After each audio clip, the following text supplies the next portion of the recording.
It's about that time. It's about that goddamn time. I'm not old enough for a prostate exam. Oh, it's about that time. Oh no, I've aged. I've gotten old. My name is James, and I am joined today by Elysium-Illustrious Podcast. That's exactly how you say it, actually. Yeah. Fun fact, no one's ever said it correctly. And we're here to talk about, well, the way of the water. Okay. And I'd like to thank you for tuning in today, joining us at the GorillaSquadCast today. And I'm also thanking you, Elijahillustrates Podcast, full name, all three names, full name. So, without further ado, of course, you know that's what we do, okay? That's what we do. That's what we do here. Yeah. Frequent collaborations, okay? Very good. Yeah. Now look, I'm improving my lighting. You know why? Because that's the way of the water.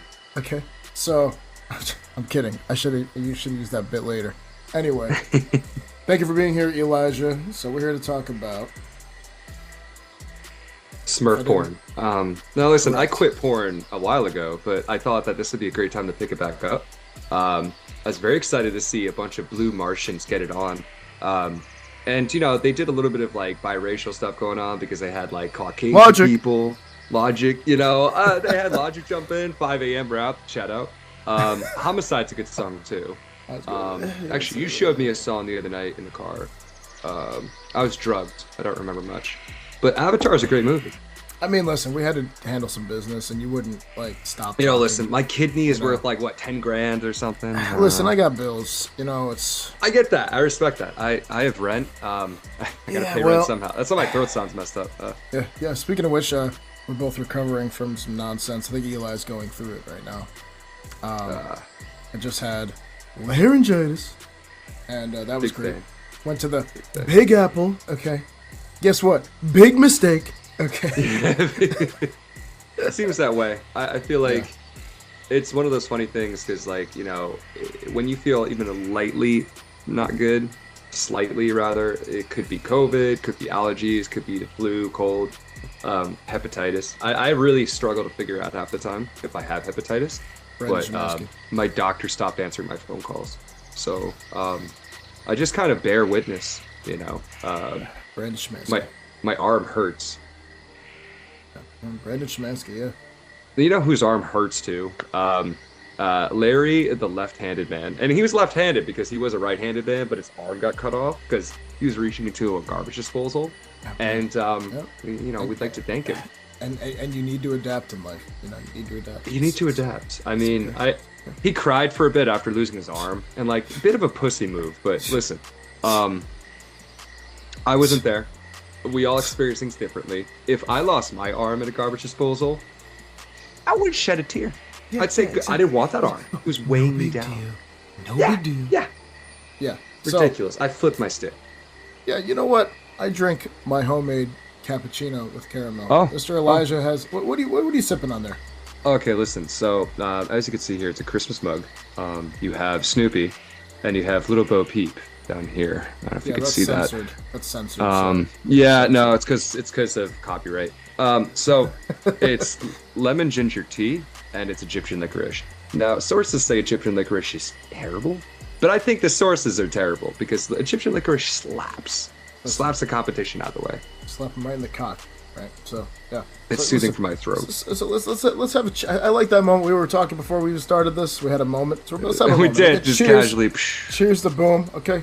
Elijahillustrates, GorillaSquadCast, Avatar review. Scissoring again. Constantly. It's never enough. Just zooms in on the eyes. How's it feel to have brown eyes? Don't you have brown eyes?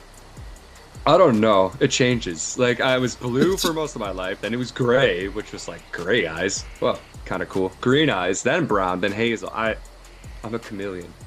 Wow. Why aren't you a rectangular square? Okay, Oh, so... and apparently...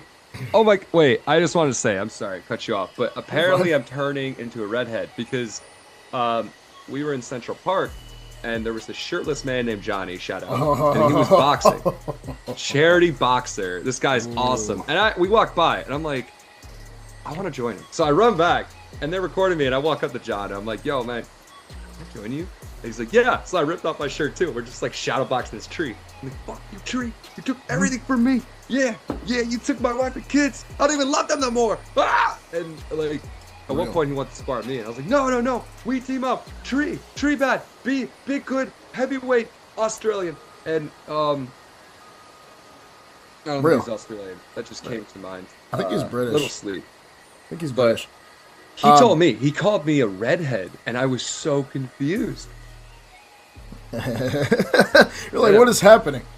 The hell? Speaking of redhead, see, I'm red bearded, and even then, I'm not fully red bearded because it's not that bright. It's like dark red, and it's funny because, see, this is something that a lot of Americans, like American caucuses, have that they deal with, which is especially like all these generations later, right? Is like, I'm like a calico, dude. I have every natural human color of hair I have on me somewhere.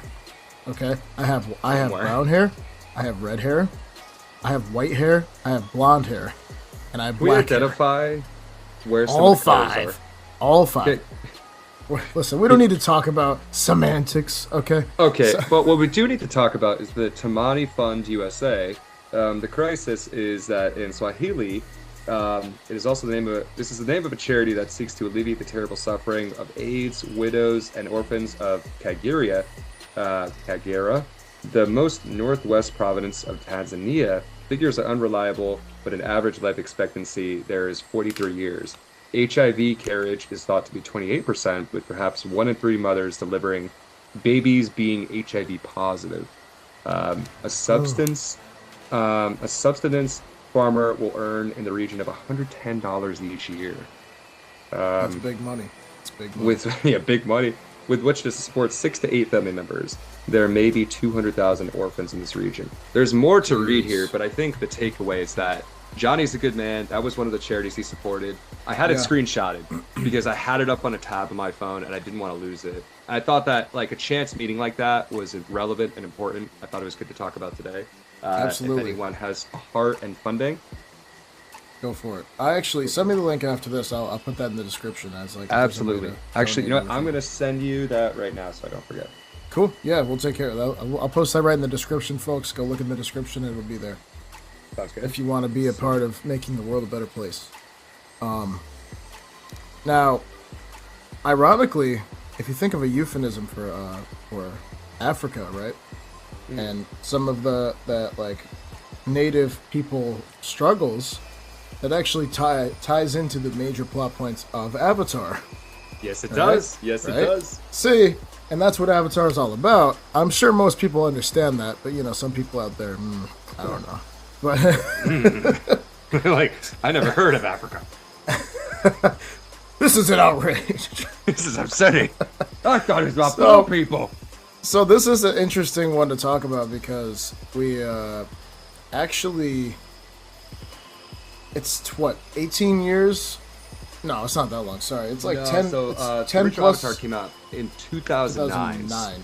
Yeah. Yeah. Yep. Wow. So it's been 70 years. Yeah, just that math adds up. James Cameron still alive. James, I don't know how he does it. Yep. So the math adds up. I loved that movie when it came out. It was absolutely fucking amazing. I think most people agree with that sentiment.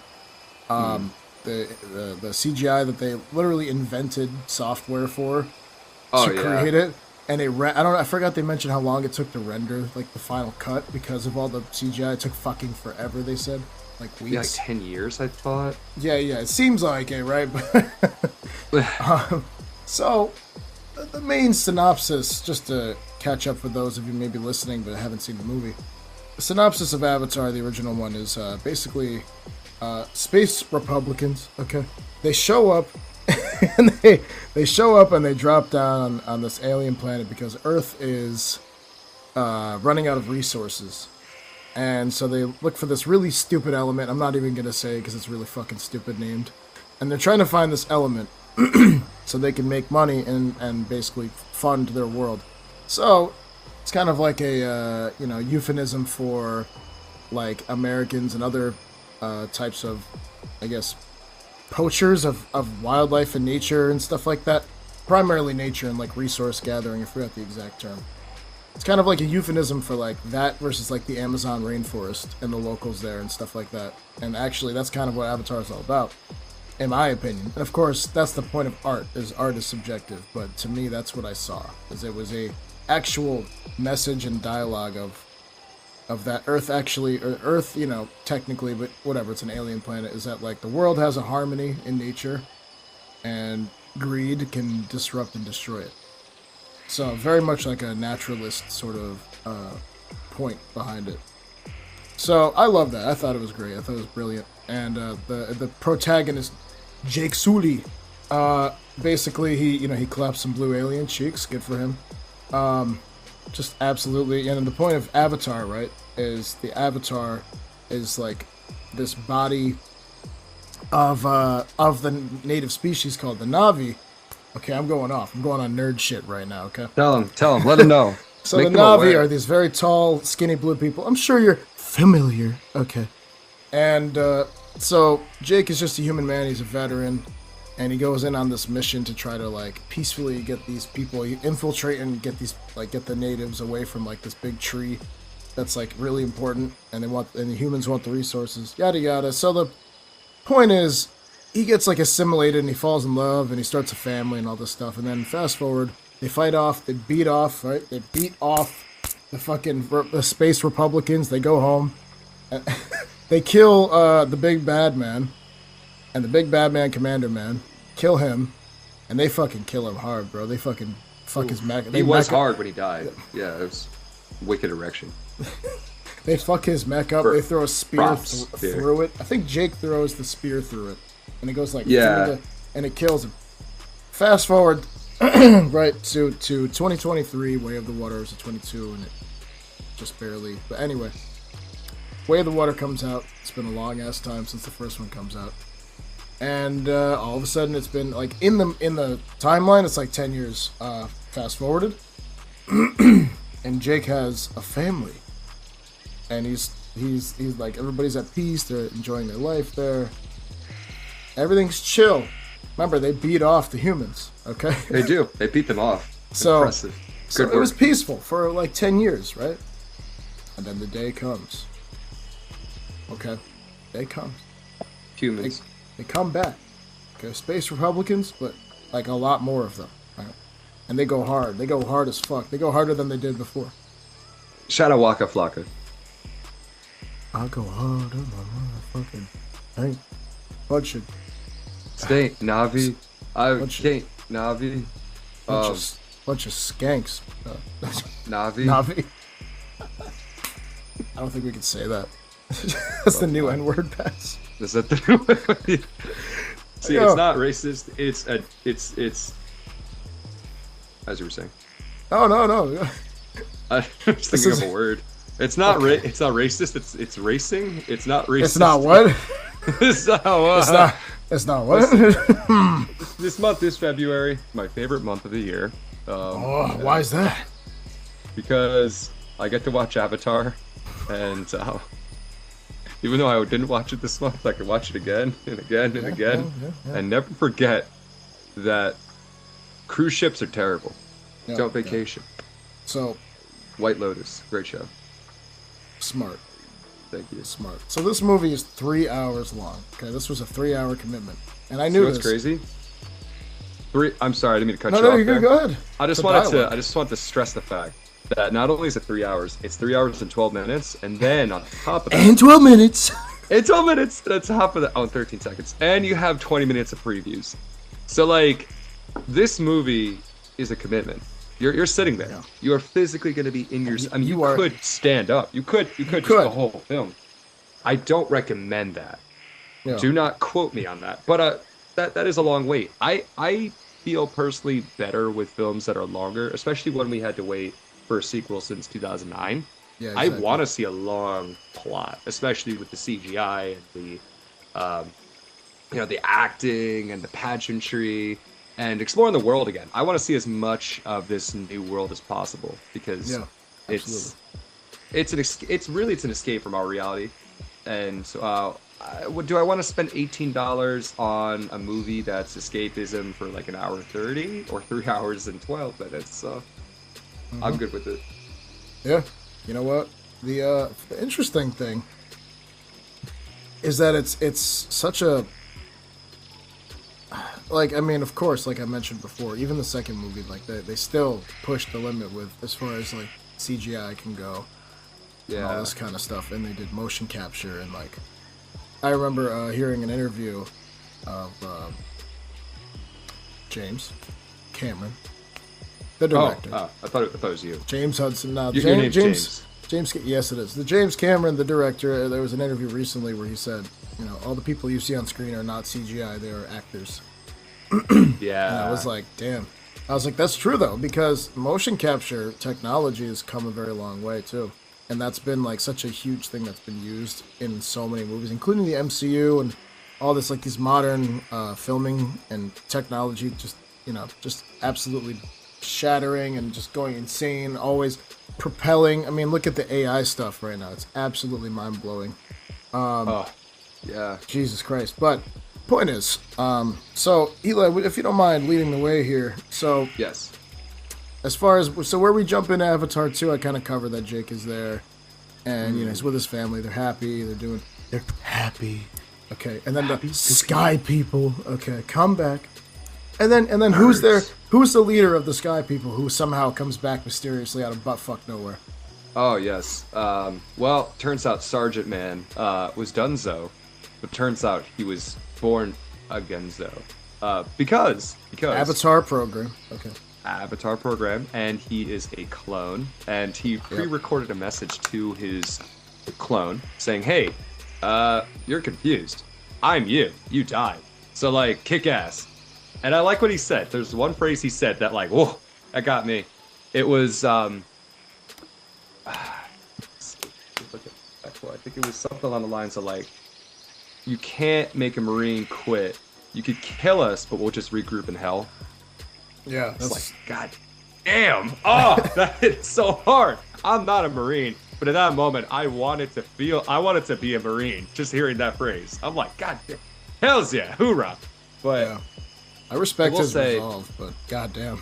Oh, I know. I was scared. I was like, all right, I'm on his team. Wait, no, I'm not supposed to be on his team. Fuck. Like, he wrote me in. The thing is, I really appreciated, too, the way that the landing happened when, like, the way the Sky People returned.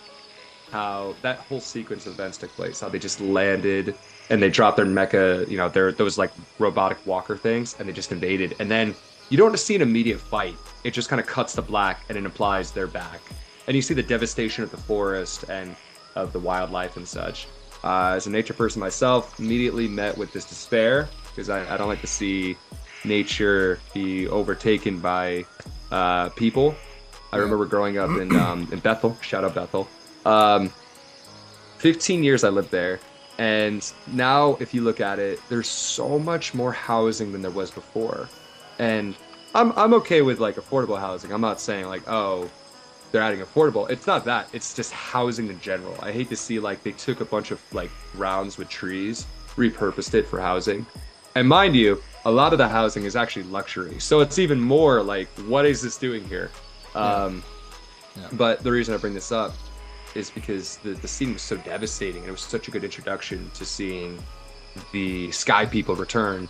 And I like that they didn't immediately jump into them. They just cut scene, and then they kind of cut to these other skirmishes that were occurring. And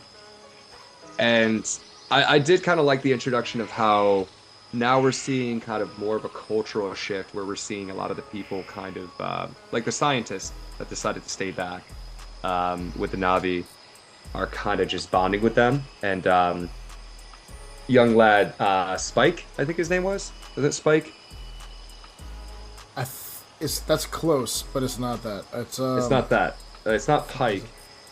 It's not Mike. Shit. Oh my god. I knew I should have looked this up. Let's see. His name is Thorn. Thor. Oh, low? No, it's not low. No, no, no, no, no, no. It's not him. God damn it. Spider. Spider. Yeah. That's it. Spider. Shout out Yep. Spider. Yeah, Like how Spider. Spider was over there, just like really bonding with like a different kind of race of I don't want to say race of people, but like a different species. That makes more sense. It kind of Yeah. shows how cool like cultures can totally mend. You'll have people that hate other cultures, but then you'll have people that kind of mend with them too. Want to be like them. Unity. Unity. Unity. That's growing up in the '90s. Well, I was born in '95, so I was only alive for a little bit of the '90s, but I got some of that runoff and that culture when I was young. And '90s and '80s were all about unity, and it's so shocking. It's also like it is also a commentary on like race relations, like in the world and in America, stuff like Yeah. that. Like it's so weird because the '80s and '90s were all about unity, and not everybody was on the same page, of course, but it was like most people got along and like were really starting to mesh, and it was cool. Like, and a result of that was like rock and rap meshing, like in genres. Like that Oh, was like really new cool. metal. Yeah. New And metal. new And metal. Yeah. speaking of new metal, new Linkin Park song. Okay. Oh But my it's God. not new. Lost. It's a new old Linkin Park song. Lost, yeah, great song. Yeah, and it was Off lost topic, literally in the but- discography. Like they didn't know they Yeah, had yeah. it until recently. They're like, oh, there you go, Yeah. boom. Quick little side topic. Yeah, I tuned in. Mike Shinoda and the rest of the bandmates had a Discord like stage kind of thing a couple like weeks ago or a week ago, and I just joined it randomly while I was out driving. And it was cool. It was like almost like being in the room with them. It was like being on Discord with your buddies. I was like like in Discord with fucking Linkin Park. I was like, this is crazy. What? Oh my God, that's sick.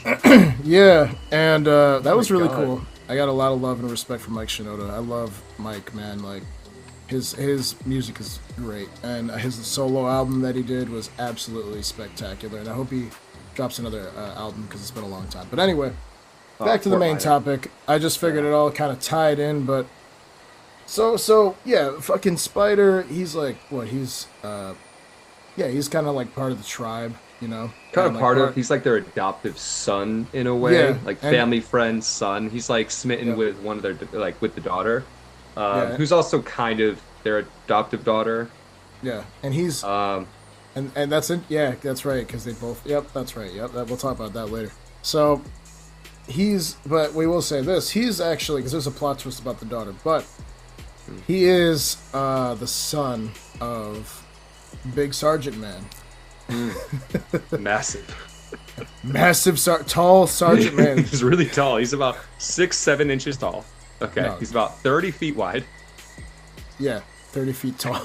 He's a big Sergeant Man is 9 foot tall. Okay, he's back and he's blue and he's mad. He's pissed. Oh, and some of his other troops are as well, right? Like some of his kind of Yeah. like lead people or whatever, his trusted companions, if you will. Yep. He has like his squad with him and stuff, and they're all fucking scumbags. I think the only ironically, Quaritch throughout the entire movie, like he shows like a bit of humanity for his son. That's not even really technically his son. Yeah, like his original clone, like original self son. Yeah. Interesting. Yeah. So basically, if I recall correctly, just because it was a long ass movie and I watched it like a week and a half ago or something like that. But Yeah. I believe that where do we leave off? So Sergeant Man comes down with the Sky People. Peace is destroyed. They're fucking invading. They're being scumbags. Yeah. They you got know what? Sorry. No, good. I just got the thing in front of me here, and it was I know they introduced a lot of the characters, but I think the biggest scene that comes right afterwards is when you see the two brothers, and because there's all these skirmishes that happen afterwards. Oh, that's your And- brother. Yep. One of the younger brother is more like adventurous and more willing to go up close to the danger zone, and the older Yeah. brother's like, no, father says don't go, and he's like, yeah, whatever, and then they go anyway. Yeah. And they almost risk kind of dying, right? That was a point of contention with the dad. Yeah. And Let me see. Yep, that's right. So they do that, and then Spider gets captured. Yes, yes. Spider gets captured and by fucking Sergeant Man, his father. So that's where you were at when you were saying like he showed humanity because even they were then torturing him. Yeah, even then, yeah, they tortured him, and then he was like, all right, and he didn't admit it, but like in front of like this like soulless new sergeant lady, basically, like she's like the new version of like him when he was a human kind of thing. Oh, you know what I mean? So she, what's that? No, I'm sorry, I just have to mention. Do you know who she is? No, I don't. She's Carmela from The Sopranos. Is she? Yeah, I see. I didn't see that yet, so I don't know. Oh, when I saw, okay, so like when I was oh, that's right, you didn't watch The Sopranos. Okay. Nope, not yet. Wow. Still working through Breaking Bad. Still working through Breaking Bad. Oh my god. Okay, well that's fair. Honestly, like you finish Breaking Bad, but then you want to watch Better Call Saul. So we're a long way away from you watching. Oh, and you got to watch El Camino too. Oh my god, you have so much content to enjoy. Yeah. No, but it's really great because she's a phenomenal actress. Carmela is Tony's wife, and while Tony's this like basically man-child. Like every single person in The Sopranos just overreacts to everything, including Carmela at times. But it's cool because Carmela challenges Tony all the time. And for a hardened gangster that his business is in killing people and intimidation and money laundering, it's fascinating to see his housewife just kind of keep him in check and match his energy levels sometimes, but also maintain a regular family life and, you know, have plausible deniability about, oh, I'm not an accomplice in my husband's schemes. I don't even know what he does. He's in waste management. Again, if you saw The Sopranos, you know. It's just a typical spouse pretending they don't know what's going on, but they know. But I had to mention that because I saw her and I was like, oh my god, that's her. That's sick. Yeah, that is cool. It makes me think about I'm sorry, just diverting back to, because, you know, I was just thinking about how that relates to Breaking Bad with that, because, you know, Walter's wife kind of gets in on it. Oh, yeah. Yeah. But, man, so what did we leave off? Oh, so, basically, you know, just to cover the synopsis here, because this is a long movie, so this might be a long-ish review. It might be 2 or 3-parter. Spider. Okay. Spider. Kidnapped by his own father. Okay. Father. And basically he folded, right? So he folded, and he sort of, because he wanted that fatherly connection, he betrayed.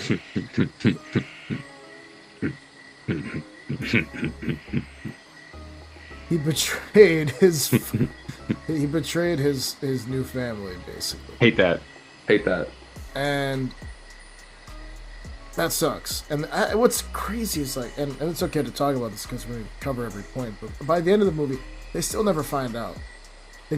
All they know is that he got kidnapped, but they didn't know that he led them to them. So that's going to set up the third movie, and he's probably going to be in deep shit. Well, I mean, it was interesting, right? Because I definitely felt like he was put in a pretty messed up situation, right? Because, I mean, I know he definitely didn't want to betray them, but was also facing the whole thing of being tortured and... you know, the whole torture thing. Torture. You know. I like how before, we were talking about torture, they're like, torture. I mean, he had like, what? Spinning? Like the spinning machine with lights and shit, like an over-sensory load type thing. I'm like, that seems... I mean, hey, at least it's not like someone's like injecting stuff. That's what we were talking about. So like they were spinning him around, the new sergeant lady, right? Spinning him around, like trying to, you know, brutalize him and get like what they can out of him. And he didn't. He didn't. He was like, "Fuck you," basically. Like, and he didn't give up. Yeah, I think to your point, it was kind of the good cop, bad cop thing. It was. Yeah, it was. He didn't give up. Good cop won, though. Good cop won. Yeah, and to your point, he did kind of want that connection. I mean, it is interesting to see because it almost seems like he teeters on potentially turning fully for. Wow, I love how the sun just picks up as I'm talking about. I just see the light on the ground. I'm like, wow, ascending. there's this whole teetering process of him deciding whether or not he. I mean, I think the whole time he definitely wants to still be, of course, Navi, right? Like he mocks them throughout the whole movie. There's moments they're trying to. Like he's feral completely. The way they say things, the way they do things, he's just like, that's not how you say it, dumbass. Yeah. But at the same time. I love the fusion of human bullshit and like Navi culture, and he's just like just calling humans dumbass. He's just like, come on, dumbass. Oh man, like the original scene where he was in the interrogation room and he's throwing stuff at the mirror. You know, typical protagonist character behavior. Yeah. You know. Typical. Nice. So you know, I don't mean to interrupt you. I'm sorry. Something just came to me here. You know what I just realized? I didn't think about when we were watching it. Well, we saw it separately, but when I watched the movie was Good Cop 1, right? But I wonder if Quaritch, like, the only thing is that like later on in the movie, like it is supported that Quaritch does actually care about him, his son. But even that, it's like I wonder if initially though he used that as an exploit, and he was like, okay, this kid wants, you know, his father, you know what I mean? So I could use that to my advantage, so I can get what I need out of him. And I'm gonna pretend to be his dad, sort of thing. And that's an interesting like thing to think about, you know. It's hard, right? I almost feel like you do see that emotion out of him in the beginning when he's being tortured, and he's like, "No, let me try and talk to him." He hits the switch and stuff, Yeah, so it's hard. It's hard to say because I definitely feel like that scene was indicating he cared, but to your point, he's very manipulative. He's a man on a mission, you know. Right. They're set there to do a job, and ultimately they're not leaving till they do it. And this is also the same guy that led. I mean, this is jumping way ahead, but when they go to a random island, well, actually, okay, that's something later on. I feel like there's a lot that builds up to that point. Like we know. So moving back a little bit, we know that since Spider was captured, this compromises everything for Sully. And he goes, we need to leave the forest. We need to go hang out with the, like they're a forest tribe. They need to go hang out with the water tribe. Wait. The water tribe. The water tribe. Water tribe. Water tribe. I mean, it's T. Water tribe. Look at me. I'm in the water. I'm in the water tribe. Water tribe. Shout no, out. but see, they're actually. No, I really love the visuals, like the colors too. It's just a spectacle. Like the water tribe, they're like teal, you know, and they have like natural like they have like fins sort of on their arms and stuff. It's much really bigger. Their whole arm situation is like much thicker. Their body is like literally designed to be like aerodynamic, or I don't know, hydrodynamic, I guess you would call it. And it's so cool. It's such a cool like character design thing, and I really appreciated that because it was so interesting to see like the Sullies, you know, and like they're like dark blue and they're from the forest. They don't know how to swim, and these like the. Anyway, so actually, we're not even skipping ahead because literally that's what happens next. Like literally, that's true. Like they go on this. Everybody escapes. They crown this new guy. I think he was from the first movie. Like maybe he was like an opposing tribe or something like that. But they appoint a new guy as the new leader of the forest people, and they didn't touch that for the rest of the movie. So I guess we're gonna find out whatever happens later on. Then they left. The whole family left, and it was very sad because, of course, they're leaving their home, and the humans are just absolutely fucking up like everything. Like in the forest and everything. And they ditch because they gotta, you know, Jake doesn't want to, like he's not in a war mindset. He just wants to protect his family. He just wants to escape. And then he has to confront that, like when he gets to like this, like when they all arrive at this, you know, the water people, like island sort of place, you know, wherever they live. It's a beautiful big ocean. It's awesome. Anyway, so they first hit there, and you know, like the queen, I guess, right? You would say, or oh yes, yeah, like she was a bundle of joy. She was extremely hesitant. She did not trust them whatsoever. She was like, we don't want these people here. Like, it was a little bit of racism. Like, it is interesting, right? Amongst tribes, because that happens. You kind of see this throughout the world, whether it's somebody speaks, you know, rich, poor, different Yeah. skin tones, different dialects. You know, there's always like an us and them kind of situation. She is, I will say, there is an interesting thing there because, like, okay, so her husband was more kind of, I don't want to, yeah, I'd say maybe more level-headed, maybe more calm in his demeanor. She was a lot more like cast them out kind of thing. Even remarking how their arms are small and they'll have to, you know, they're gonna have a hard time keeping up with everybody. Yeah. But I found it interesting how it's not an easy thing where people are being searched for and now they're at your door. And it's like, okay, by housing them, we're probably going to bring a war here. On one hand, you don't want to turn anybody away, right? A refugee, you want to take care of them. On the other hand, at the slight chance that you have that wolf coming to your door,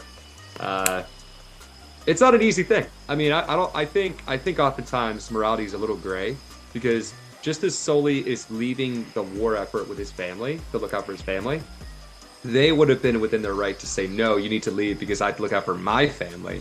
Of course, they ultimately accept them in, and you know we appreciate that, right? Because we appreciate that here at the Elijahillustrates podcast. At the Elijahillustrates podcast, well, you know, as a forest person myself, I appreciate that the Water Tribe was so accepting of our kind. You know, oh man, I will say this too. I really liked the connections they had with, like, I like how they show the wildlife and how connected the Na'vi are with just all the wildlife, like the whales and then the other creatures, how they're all just friendly with each other. You know, like I want to go up and pet a whale. I want to hug it. You know, bring it home to Queens. Maybe not home to Queens. It wouldn't survive. It would die. Okay, so maybe I would go home to Queens and leave the whale there. You would you have a photo of the whale and you just smile at it. Hang it up. I have a spot. My whole wall is there. Above the light. Every night before you go to bed, you're like, thank you, whale. Yeah. It's not even the right photo of the whale. It's like, it's just a generic whale. It's like a computer-generated version of it. It's AI gonna be whale. from like Mid-Journey. Yeah. AI whale. AI. Oh my god. Yeah. So basically, yeah, like they're arguing, and they're like finally they get accepted, and Finally.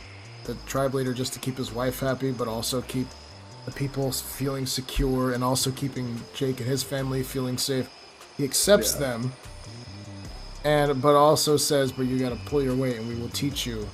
And he like commands his people, he's like, yo, teach them, don't be dicks. And that's pretty much what he says. He's like, don't be assholes, their fucking land is like on fire, help them out, don't be a piece of shit. So what happens? His own sons be pieces of shit. Because the Solis, like the kids, like not Jake and not Tiri, not Jake and Tiri, but kids, they're all on an island. I think they're like learning how to swim and fish and stuff like that. And they're with the other kids of like, you know, the Waterman. Okay, the Waterman's kids. Okay. Waterman.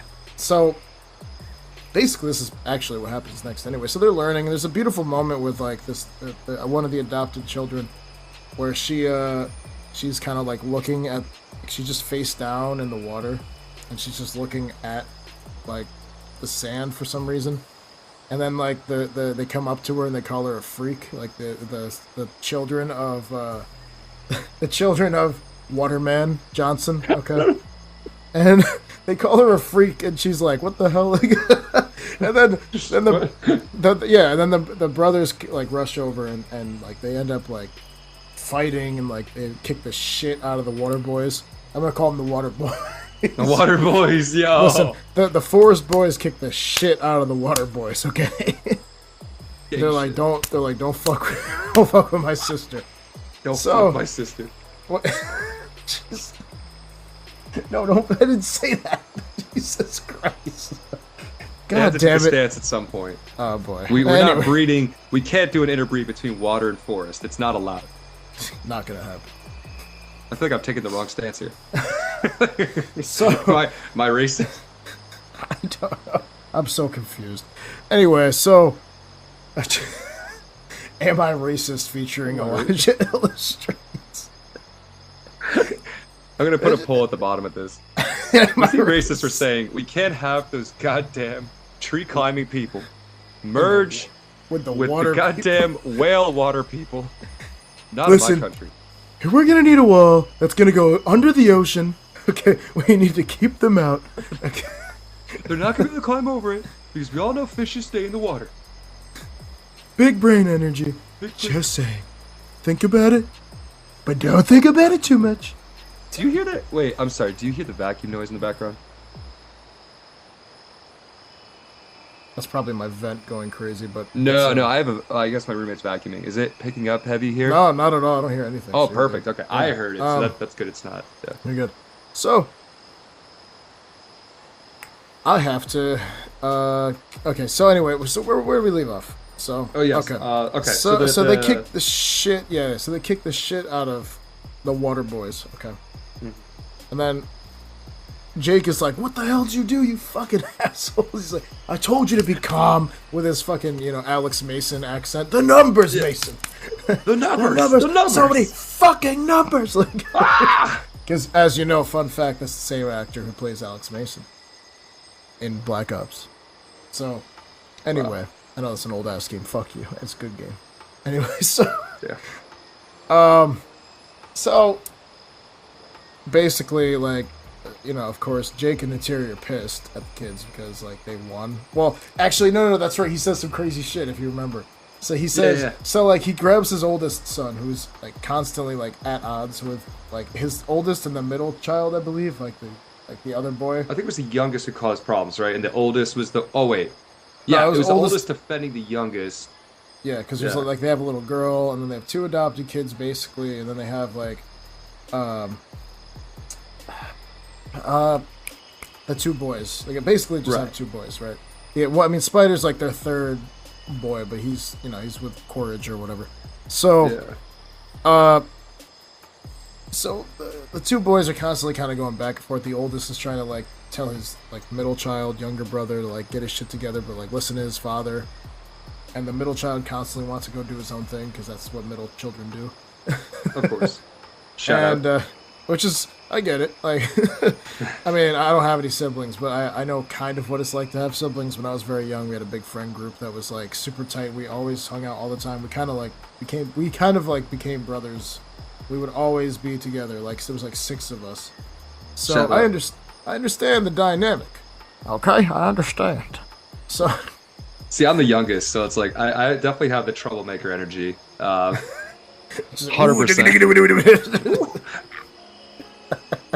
I love how I cut that out because it was like a background noise. It just went.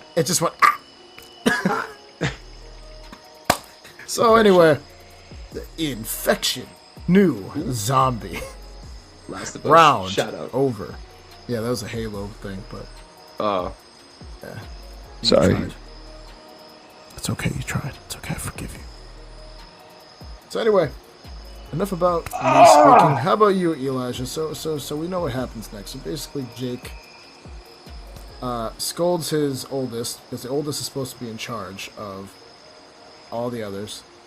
And Jake is like, "Don't you ever fuck this up for us again!" And like, and then what does he say after that, though? He's just like, "Did you win?"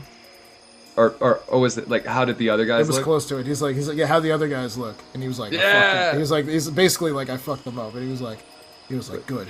And then he's like, get out of here. He's like, out of my face. Yeah, that's great. He's very, his wife calls him out on this. Like, he definitely treats his family. I mean, he's very, because he has to be, but he's very military minded in protecting his family, which is good. He used that's to be a soldier, safe. so makes sense. It's hard because on one hand, like, it's good. On the other hand, it's hard to maintain a family and be a father, I mean, that's a very difficult role. Which is why I ran away 18 years ago. That's why I don't talk to my kids. Hey, alimony payments.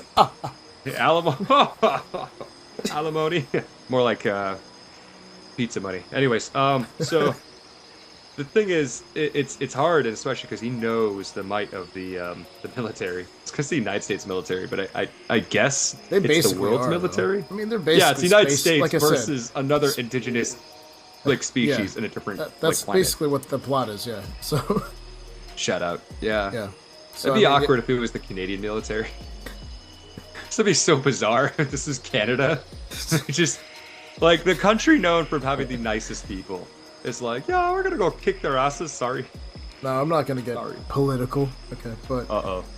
as far as you know, what we saw with what would happen with the COVID stuff and everything in Canada, I don't know about that anymore. That shit's a little wild, but that's all I'm saying because I don't know too much about it. But I don't know about it either. I have no idea.